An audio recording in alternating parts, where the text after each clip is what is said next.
الفاتحة.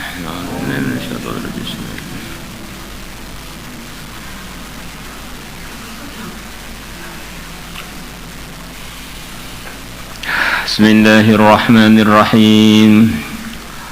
وعن أبي أمية الشعباني قال سألت أبا ثعلبة الحسني قال قلت aku mengatakan ya Aba Tha'labah, wahai Abu Tha'labah, kaifa taqulu, bagaimana komentar Tuhan fi hadhil ayati, mengenai ayat ini, alaikum anfusakum,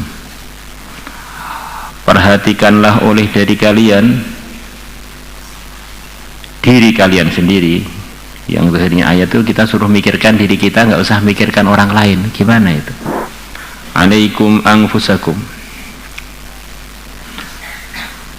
netepono sapa sira kabeh ing awak ira kabeh.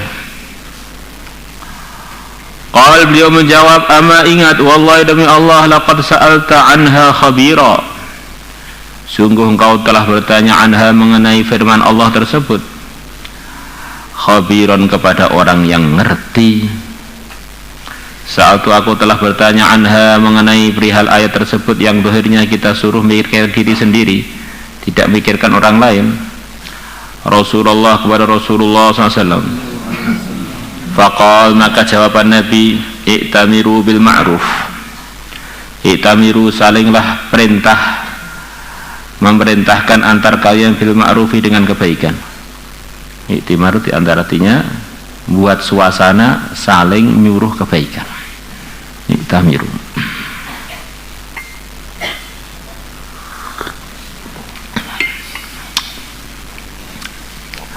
Wangtahu, dan berhentilah kalian anil mungkari, dari perkara yang mungkar, dari perkara yang tidak diridhoi Allah, yang tidak benar. Terus kalian saling amar ma'ruf dan berhenti dari kemungkaran. Hatta idza ra'aita suhan muta'a, sehingga kalau kamu melihat suhan muta'a, pelit yang diikuti. Sebagaimana keterangan kemarin, ini bisa saja terjadi bahkan mungkin zaman Nabi di sebagian tempat. Dia masuk dalam kondisi seperti ini, yang mana akhirnya dia jadi, kalau mikirkan selain dirinya itu jadi malah dirinya nggak kepikirkan, mungkin begitu. Kita ini mikirkan orang kan biar diri kita untung. Kalau mikirkan orang diri kita malah jauh dari Allah, itu berarti nggak boleh diteruskan, kan begitu. Semua berdakwah, beramar ma'ruf nahi mungkar, bertaklim, berta'alum, itu maksudnya adalah biar kita ini tambah baik agama kita. Kalau ada sebagian hal yang baik itu ketika kita laksanakan di sebagian tempat malah terjadi keburukan, maka sikap kita harus berhenti dari hal yang sepertinya baik itu untuk menghentikan diri kita dari keburukan yang terjadi karena ada satu kondisi tertentu. Contohnya gimana Pak? Banyak contohnya. Taklim kan bagus, iya. Sumber hidayah permulaannya semuanya dari taklim.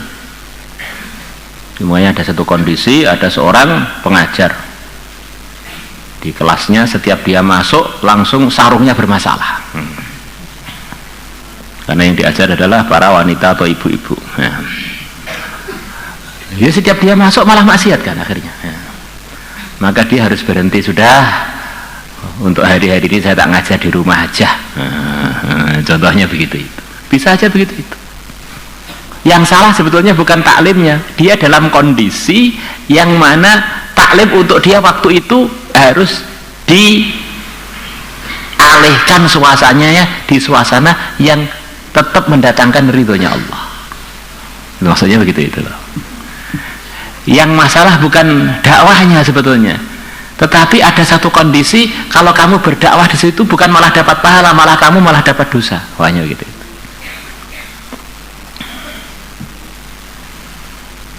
Maka di antara nasihatnya ahli-ahli dakwah, kalau kamu berdakwah ini, target pertama adalah orang-orang yang hidupnya normal.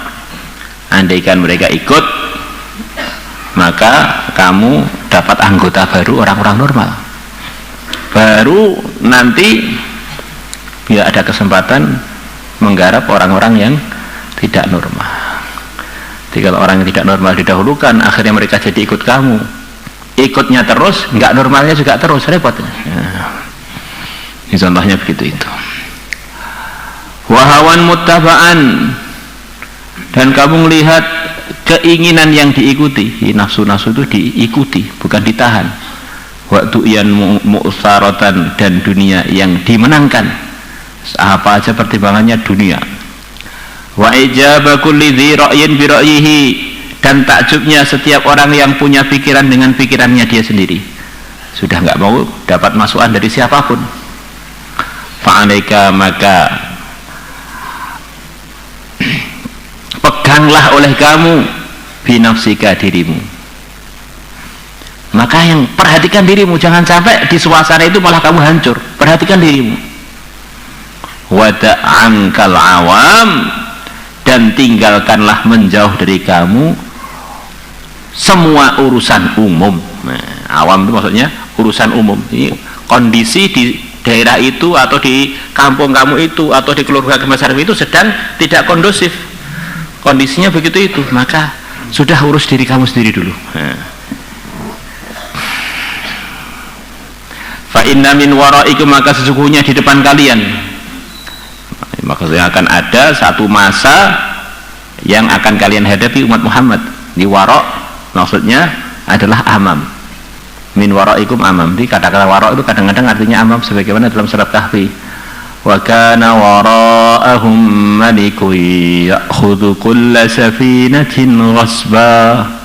Dan di depan mereka ada seorang raja yang sukanya ngambil perahu dengan nyerobot, dengan tanpa haknya. Fa inna min waraikum, maka sungguhnya di depan kalian ayaman, ada hari-hari. As-sabru fihinna, sabar di hari-hari itu. Sabar dalam mengamalkan agama. Mithrul qabdi 'alal jamri, bagaikan menggenggam atas bara api. Ini ada satu suasana yang akan dihadapi oleh sebagian umat.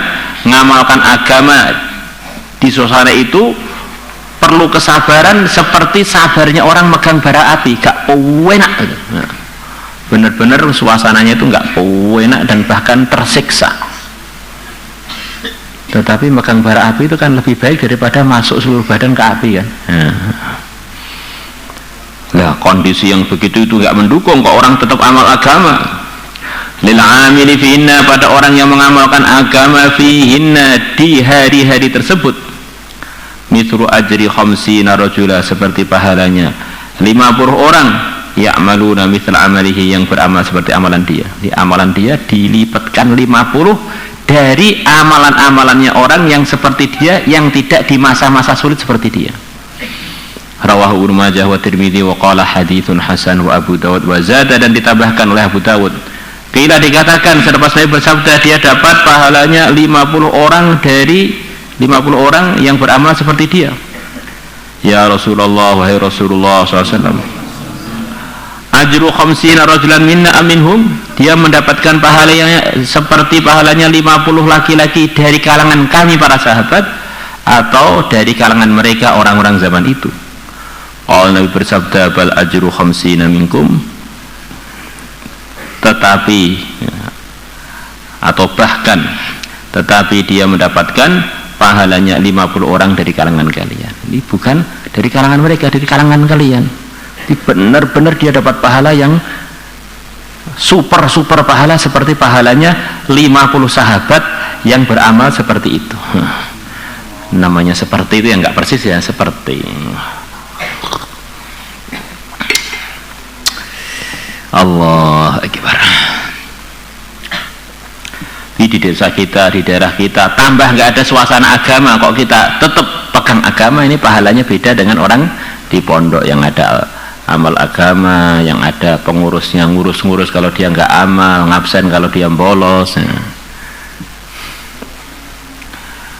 Kalau orang di pondok ini ujiannya beda, di suasana sudah begitu baik, kok kamu nggak baik, kok apa bangsane entuk sanad saka munafikin apa piye iki jane.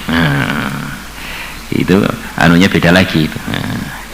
Kalau orang sudah dalam kebaikan, suasana kebaikan, didukung kebaikan, dididik kebaikan kok enggak baik, jangan-jangan. Wa an Abi Hurairah radhiyallahu anhu 'anil Nabi sallallahu alaihi wasallam. Beliau bersabda, innakum sungguh kalian fi zamanin akan datang di suatu masa. Bukan. Innakum sekalian fi zamanin dalam satu masa, mang taraka minkum usyra ma umira bihi halak. Barang siapa meninggalkan dari kalangan kalian 1/10 perkara yang dia diperintahkan untuk mengerjakannya, maka dia akan hancur. Tsumma ya'ti zamanun, kemudian akan datang satu masa, man amila minhum, barang siapa mengamalkan minhum dari kalangan mereka orang-orang Islam waktu itu, bi usyri ma umira bihi, dengan 1/10 perkara yang dia diperintahkan mengerjakan perkara tersebut, naja, maka dia selamat. Rawahu Tirmidzi wa qala hasan la na'rifu illa min hadits Nu'aim bin Hammad qultu rijal thiqat siwa Nu'aim bin Hammad al-madhkur wa thaqahu Ahmad wa Ibnu Ma'in wa Abu Zakaria wa ghairuhum wa dha'afu Abu Dawud wa An-Nasa'i wa ghairuhum.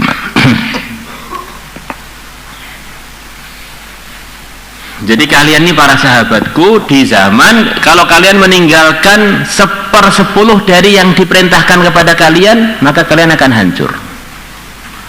Apa 1/10 ditinggalkan akan hancur itu apa? Sholat 5 waktu diambil 1/10, nanti rusak rakaatnya. Zakat fitrah diambil dikurangi, rusak nisabnya.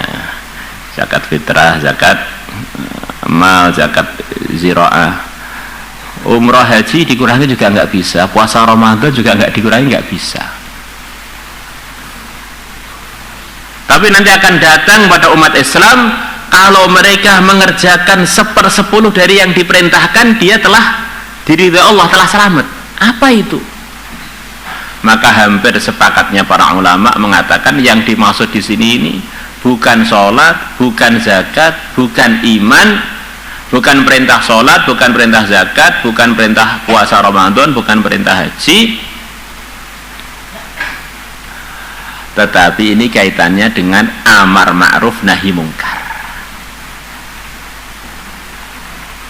Karena puasa nggak bisa diambil 1/10 tok, nggak biasa. Ramadan 10 hari tok, 3 hari tok 1/10, 3 hari tok, nggak bisa.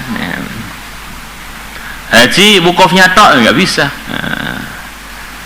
Umrah tawafnya tok, nggak bisa.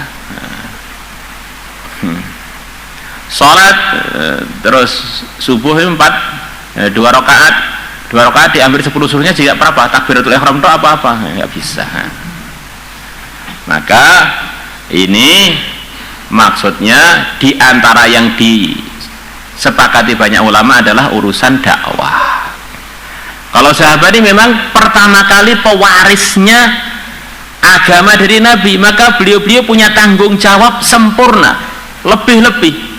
Mereka harus mengenalkan umat, mereka harus bergerak karena punya tanggung jawab. Kunci surga telah diberikan kepada mereka, petunjuknya, cara mendapatkannya, dan mereka diberi tanggung jawab untuk menyampaikan kepada umat. Maka sahabat bergerak seluruh dunia sampai wafat dalam pergerakan-pergerakan itu. Tapi selepas sahabat ini,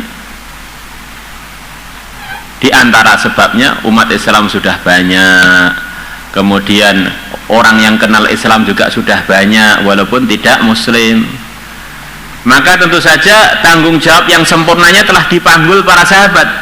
Maka di akhir zaman itu ada satu kondisi, andaikan umat itu meluangkan waktu untuk mikirkan umat, untuk menyampaikan agama kepada umat 10% dari hidupnya, itu sudah diridhai oleh Allah.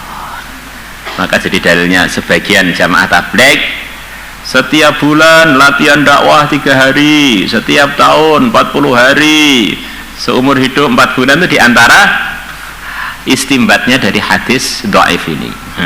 Dari hadis ini, la ilaha illallah, dengan arti yang lebih luas bahwa kita ini semuanya punya kewajiban untuk amar ma'ruf nahi mungkar. Maka kalau kita anggap kita ini zaman akhir 10% dari 24 jam, ya minimal ngajak orang untuk kebaikan atau ngarang dari keburukan itu setiap hari 24 atau 25 kali. Itu untuk harian. Untuk bulanan 3 hari. Atau kalau santri setiap minggu sehari akhirnya tertunaikan. Atau dianggap kalau setiap hari sudah 25 kali ngajak dianggap sudah menunaikan 10%, ya silahkan aja. Nah, yang penting nggak boleh nggak mikirkan umat, itu yang penting. Yang mana metode dalam berdakwah itu tentu saja selama itu mengajak kepada ahlus sunnah wal jamaah, akidah yang benar dan amal yang benar, mengikuti prosedur yang benar, itu bagian dari menunaikan hak yang telah diperintahkan dalam Al-Quran maupun hadis. Tidak selalu atas nama organisasi manapun atau pergerakan manapun. Mestinya pemahamannya harus begitu itulah. Pergerakan-pergerakan yang ada itu yang dimufakati tidak nyeleweng, itu juga bagian dari bentuk mengorganisir atau mengordinasi orang-orang supaya tertata, tertib amar ma'ruf nahi 'anil munkarnya. Ada yang tertib dengan buat majelis-majelis tabligh akbar namanya, ada dengan bergerak fisabilillah, latihan makmurkan masjid ya. Ada yang mungkin dengan buat majelis-majelis zikir, ada yang mungkin dengan buat ya macam-macam daurah-daurah untuk kajian-kajian ahlus sunnah wal jamaah dan seterusnya, atau buat organisasi Islam atau partai Islam dengan niat-niat tersebut. Itu semua adalah bagian dari perwujudan prakteknya umat, prakteknya para ulama, tokohnya Ahlussunnah di dalam mewujudkan perintah al-amru bil ma'ruf wan nahyu 'anil munkar. Maka antara fikirmen Islam itu dan anggotanya ada kerjasama seharusnya untuk li'izil Islam wal muslimin, untuk meningkatnya, untuk menangnya, untuk kemuliaannya Islam dan orang-orang Islam. Itu baru namanya fikir yang dewasa, menganggap bahwa dalam menunaikan hak berdakwah dan beramal luar itu telah difahami oleh semua ulama al-muslimin. Di dalam prakteknya mereka bisa berbeda-beda kurikulumnya, tapi isinya sama, yaitu ngajak umat kepada ridhonya Allah dan ikut Rasulullah sallallahu alaihi wasallam. Maulaya shalli wa sallim